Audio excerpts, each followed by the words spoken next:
안녕하세요. 저는 캐나다 벨빌에서 온 이하연입니다. 저는 캐나다에 살면서 저를 있는 그대로 받아주는 문화가 너무 좋았는데요. 그래서 저도 그 문화에 쏙 빠져들어 친구들이 무엇을 하든지 제게 피해만 주지 않는다면 무조건 다 받아주고 존중해줬어요. 그것이 마약이 됐든 동성애가 됐든 말이에요. 그런 제가 부활하신 예수님을 만나 제 기준으로 무엇이 불법인지 합법인지 판단하는 것이 아닌 오직 하나님의 기준으로 살게 된 간증을 나누고자 합니다. 저는 모태신앙으로 태어나 중2 때까지 한국에서 신앙생활을 하다가 캐나다로 이민을 가게 됐어요. 저는 캐나다에 가면서 걱정이 하나 있었는데요. 제가 영어를 못한다는 것이었어요. 제가 어느 정도로 영어를 못했냐면요. 처음 학교에 가서 친구가 What's your name? 너 이름이 뭐야? 이렇게 제게 물어봤는데 아주 당당하게 Yes! 라고 답한 적이 있어요. 시골 아이들이라 착해서 그랬는지 문화학을 해서 그랬는지 그런 저를 놀리지 않고 친절하게 대해줬어요. 그런 애들에게 제 마음도 쉽게 열렸는데요. 영어가 안 돼도 온몸을 비틀어대며 바디랭귀지로 대화를 했어요. 그래서 저는 지금도 말을 할 때 팔을 멈추지 않고 이렇게 휘둘러대요. 그런 저를 보고 걔네들도 마음이 열렸는지 반 전체와 초스피드로 친해졌어요. 저는 그렇게 영어를 못하고 문화가 다른 저를 그대로 받아주는 캐나다 친구들이 정말 좋았어요. 캐나다 사람들은 정말 편견이 없어 보였어요. 모든 면에서 가리는 것 없이 다 받아주는 것이 신기했어요. 이런 캐나다 문화가 좋았어도 아직 완전히 적응하지 못한 문화 때문에 놀란 사건이 있었어요. 학교가 시작하고 처음 있는 체육 시간이었는데요. 탈의실에서 편한 바지로 갈아입으려고 바지를 내리려는 순간 남자애가 들어오는 거예요. 깜짝 놀란 저는 바지를 허리 위까지 쭉 당겨 올렸어요. 저는 그렇게 엉덩이가 꽉 낄 정도로 당황했는데 친구들은 아무렇지 않게 훌러덩 그 남자애 앞에서 옷을 갈아입는 거예요. 놀라서 눈을 동그랗게 뜨고 이렇게 두리번거리면서 뻘쭘하게 서 있었는데 알고 보니 걔가 여자더라고요. 옷과 생김새가 진짜 남자애같이 생겼어서 저는 정말 남자인 줄 알았거든요. 그래서 굉장히 자신만의 스타일을 추구한 애구나 했어요. 한국에서도 여자가 남자처럼 하고 다니는 애들 몇 봤거든요. 저도 걔가 그런 애인 줄 알았는데 몇 달 후에 걔가 남자같이 하고 다니는 진짜 이유를 알게 됐어요. 걔는 예쁜 여자아이를 사귀는 레즈비언이더라고요. 저는 그렇게 처음 동성 커플을 접하게 됐어요. 친구들과 선생님들은 걔네들이 사귄다는 것을 예쁘게 봐주셨어요. 저는 처음에 둘을 봤을 때 정말 이상했거든요. 걔네들과 얘기하는 게 많이 어색할 정도로요. 또 저희 학교에는 게이 선생님 2분이 계셨는데요. 한 분은 남자 교장 선생님이셨어요. 교장 선생님은 전교생 조회 시간에 자신의 남편에 대해 언급하셨는데요. 저는 남자끼리 결혼한다는 것에도 많이 놀랐지만 자신이 게이라는 것을 그렇게 당당하게 말한다는 것에 더 놀랐어요. 한국에선 교장 선생님이 공식 석상에서 동성애자라고 밝힌다는 것이 있을 수 없는 일이잖아요. 친구들과 선생님들은 그런 게 이미 일상화가 되었는지 그 누구도 남자끼리 결혼한다는 것을 이상하게 여기지 않고 교장 선생님이 남편에 대해 말하는 것에도 아무렇지 않게 받아들였어요. 그 스토리에만 집중을 하고 다 같이 웃는 게 정말 신기했어요. 제가 8학년, 그러니까 중학교 2학년 때 우리 반에서 성교육을 받게 됐는데요. 예전에 제가 한국에서 받은 성교육과는 차원이 달랐어요. 제가 받은 성교육은 사람의 몸에 대한 그런 상식적인 것을 배웠거든요. 캐나다는 동성애에 대해 편견 없이 받아들이게 하는 것도 성교육의 일부분이에요. 그래서 동성과 이성이 어떻게 성관계를 맺는지, 어떻게 안전하게 하는지 둘 다 교육받게 돼요. 예를 들면 성관계를 설명할 때 남자, 여자, 여자끼리 관계를 가질 수 있으며 그것이 결코 이상한 것이 아니라고 가르쳤어요. 아주 구체적으로요. 저는 동성애를 하고 싶지도 별로 알고 싶지도 않았지만 그것도 캐나다 문화라며 그대로 받아들였어요. 사람들은 서로 다 다르다는 것을 알게 됐고 그런 개인을 인정하고 보호해야 하는구나 라고 생각하게 됐어요. 캐나다에서 고등학교에 들어가면 인권 보호에 대한 법을 배우는 시간이 있는데 차별 없는 사회를 만들자는 목적으로 만들어진 법이라고 해요. 캐나다는 다양한 종교가 있으니 자신만의 종교가 옳다고 하면 안 된다고 하더라고요. 또 종교라는 이름 아래 남을 싫어하거나 다른 사람이 듣기에 불쾌한 발언을 하게 되면 법으로 처벌이 가능하다고 배워서 저는 절대 기독교에 대해 언급하지 말아야겠다고 생각했어요. 고등학교로 진학하면서 학교에서 하는 특별한 예술 프로그램에 들어가 다양한 친구들을 많이 만났어요. 저는 워낙 외향적이어서 이리 가서 하이 저리 가서 하이 이러다 보니까 많은 그룹의 친구들과 친하게 됐어요. 서로 있는 그대로 다 받아주는 환경에 있다 보니까 저도 저와 다른 친구들을 그대로 다 받아주고 똑같이 대해줘야겠다고 생각하며 그렇게 해줬어요. 친한 애는 아니지만 그래도 가끔씩 얘기도 나누고 프로젝트도 같이 한 애가 대마초를 피고 눈이 빨개가지고 이런 표정을 지으며 교실에 들어왔는데 저는 전혀 상관하지 않았어요. 왜냐면 전 그만큼 남의 취향과 사생활을 존중하는 자유로운 영혼이었으니까요. 학년이 올라갈수록 이런 애들이 많아졌는데요. 동성애나 양성애를 즐기는 애들도 늘어났고요. 이런 환경에 있다 보니까 저도 자연스럽게 많은 생각들이 들었어요. 파티에 가서 이성을 좋아하는 여자아이들이지만 재미로 여자한테 키스하는 친구들을 자주 봤어요. 술만 마셨다 하면 여자에게 키스하는 여자아이가 있는데 저도 한 번 당한 적이 있어요. 처음에는 이상했는데 시간이 지날수록 익숙해지더라고요. 언제는 술에 취해서 양성애자라고 고백한 여자친구에게 제가 키스를 할 뻔한 적도 있어요. 우리 학교는 사물함이 다 모여 있는데 그곳은 모든 문란함의 집합소였어요. 사물함이 있는 곳에서 남자끼리 키스하고 아무것도 아닌 일인데 대마초에 취해서 배꼽 빠지도록 웃기도 하고 사물함이 있는 곳에서 대마초를 사고 팔기도 하고요. 저는 그런 거를 다 알고 있었어도 눈을 감아줬어요. 왜냐면 제가 별로 상관할 일이 아니었으니까요. 저한테 피해주는 일은 아니잖아요. 그런데 교회에 가면 누가 뭐라 하지 않아도 제 마음은 너무 불편했어요. 교회 사람들이나 제 가족은 제가 이런 친구들과 어울리고 그런 행동을 했었다는 것을 몰랐음에도 그들의 시선이 따갑게만 느껴졌어요. 교회에만 가면 불타는 금요일에 했던 일들을 회개해야만 할 것 같고 하나님 죄송해요 하며 회개 질질 짜야 될 것 같은데 솔직히 저는 제가 했던 일들에 대해 부끄럽거나 죄책감 같은 게 전혀 안 들었거든요. 게다가 학교에서는 기독교인들에 대한 인식이 너무 안 좋았어요. 기독교인인 것을 티를 내면 멍청하다고 생각하거나 놀림거리가 됐거든요. 그래서 저는 모태신앙임에도 불구하고 친구들 앞에서 한 번도 식사기도 하는 것을 보여준 적이 없어요. 그런 제게 교회에서 선포되는 말씀은 저와 친구들을 죄인이라고 하는 것 같았어요. 그런 하나님을 믿는 교인들과 부모님, 교회 다 싫어졌어요. 그래서 저는 교회 나가는 것을 엄청 싫어했어요. 부모님께도 교회 안 나가겠다고 그렇게 말씀드렸지만 부모님께서 너무 당황해하시고 많이 우셔서 억지로 제 몸을 끌고 교회에 나갔어요. 그런데 어느 날부터 교회 예배 방식이 조금 바뀌었어요. 전에는 목사님만 계속 설교를 하셨는데 한 사람 한 사람 앞에 나가서 간증 발표를 하는 거예요. 특이한 설교 방식이 제 이목을 집중시켰는데요. 제가 말씀을 들어봐야겠다. 확실하게 마음을 먹은 결정적인 이유는 엄마의 간증이었어요. 근래에 엄마가 많이 바뀌셨구나 했는데 이 정도인지 몰랐거든요.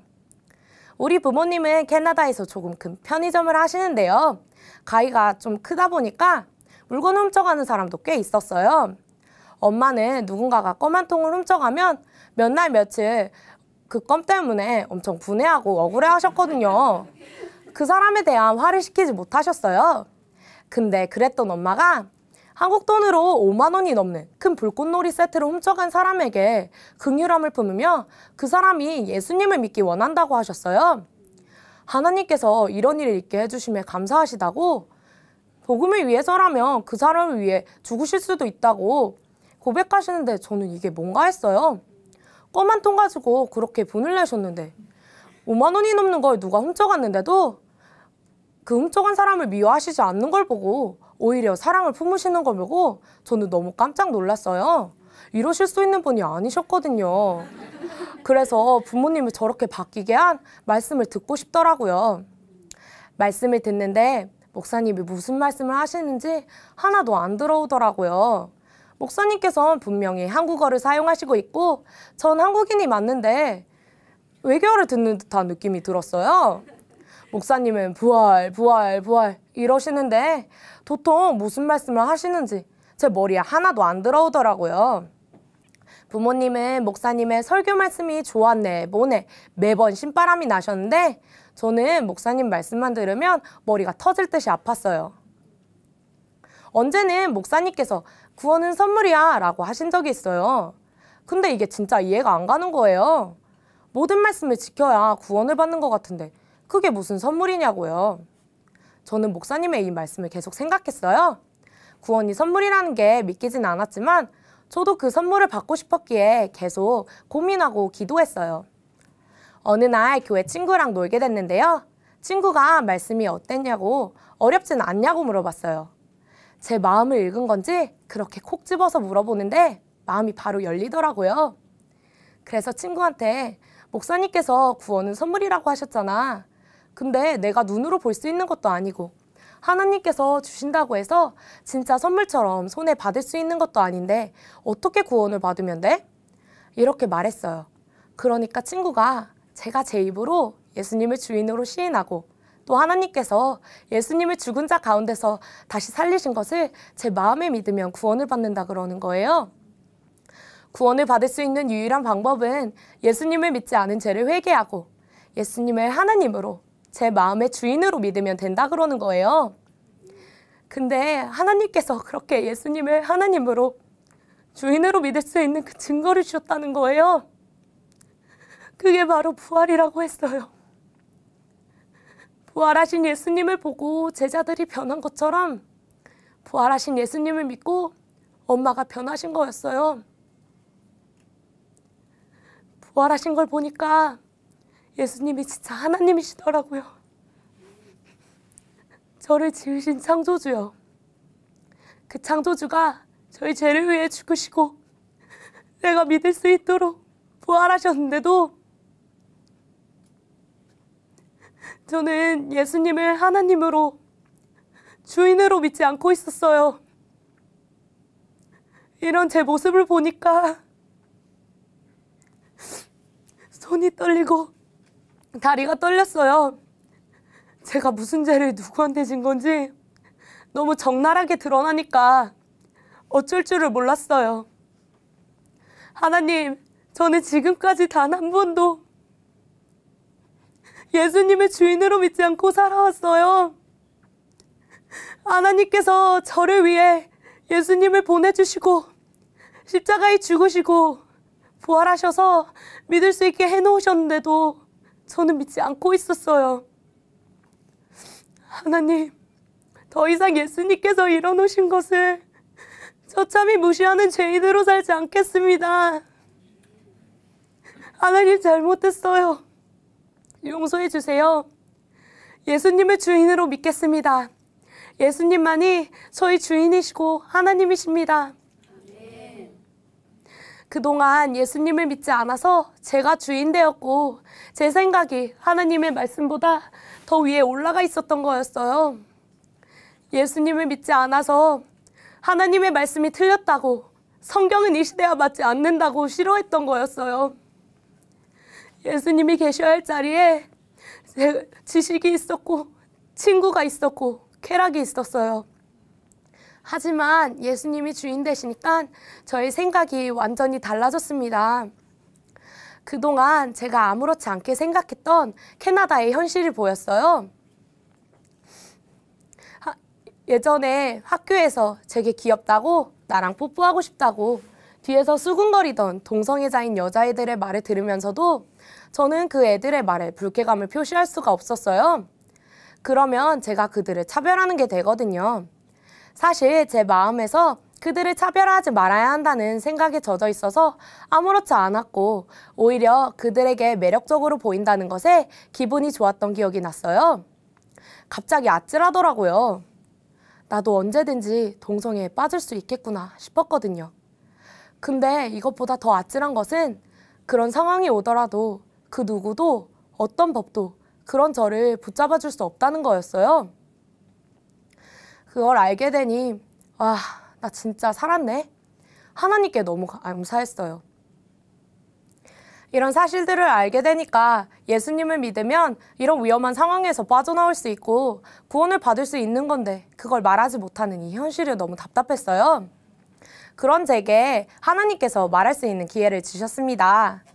저는 친구들과 항상 학생회실에서 점심을 먹었는데 어느 날 친구가 이번 주 금요일 날 파티하니까 올 수 있냐고 물어왔어요. 그래서 저는 이제 예수님을 믿어서 술도 안 마시고 파티에도 안 간다고 말했어요.